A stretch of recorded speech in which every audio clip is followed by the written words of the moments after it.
Let's move on to some trends. The election just happened recently, and before the election, there were 15 states that had legalized marijuana for medicinal purposes. Now we have 2 states, Washington and Colorado, that have outright legalized the use of marijuana, period.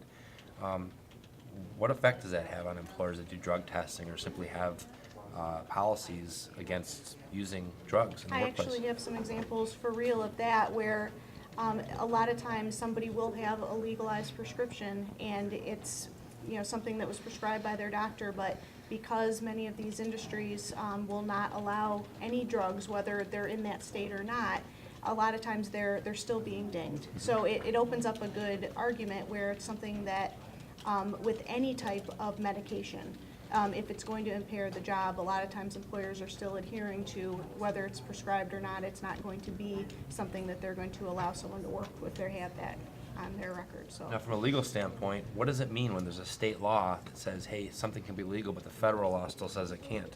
What happens? Well, it means that the feds can come in at any time and prosecute. So I think for individual organizations, they have to decide what's best for their particular organization. Mm-hmm. And I don't think that you're going to see hospitals or manufacturing facilities in Colorado, loosening up their restrictions on marijuana use. So I think that each individual organization has to decide what's best for their culture and what legal risk they're willing to take, given the fact that, a state law may be in conflict with a federal law.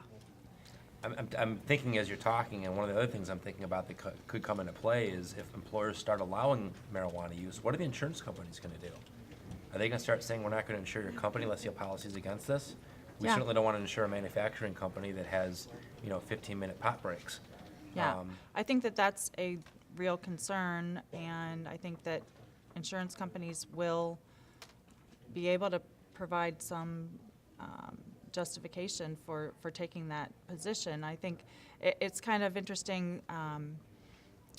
A very large employer in Ohio made a policy decision a couple years back to ban cigarette smoking, and their argument there was an insurance to cut down on health insurance costs. So, well, not to put you on the spot, but addiction's a disability. Am I now not allowing you to do something? Am I not accommodating a disability by? Well, again, I think that if it's job related and pertaining to the particular position, then even if there is a law that protects people with disabilities, an employer can still make a reasonable argument as long as it does pertain to the job being sought and the requirements of the organization. Does the state law, though, change the fact that, let's say, a company has a policy against hiring anybody with a drug conviction, okay? And Kevin applies for a job, and he was convicted 2 years ago of use of marijuana. Marijuana is legal now. Can I still consider that?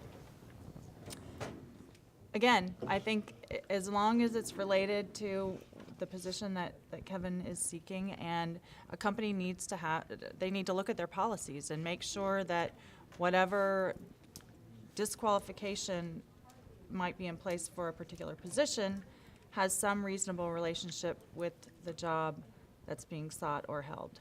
Is this trend over? I mean, it's happened in some of the most liberal states in the country. Is it done? Is it going to be these 17 states and out, or is this going to keep moving across the country? Well, I'll try and. Would you look at your crystal ball? Tell us what you I'll think, try Kevin. and read Angela's mind, and maybe. Yeah. Give me the best answer. But what we're talking about is representative of a trend that I'm seeing, and that's, in general, the growing complexity of the employment screening process. There is the EEOC, there's the FCRA, there's a number of other regulatory agencies that either want to oversee the background check process, may oversee the background check process, or are thinking about it. How do background screeners navigate that world? How do employers navigate that world?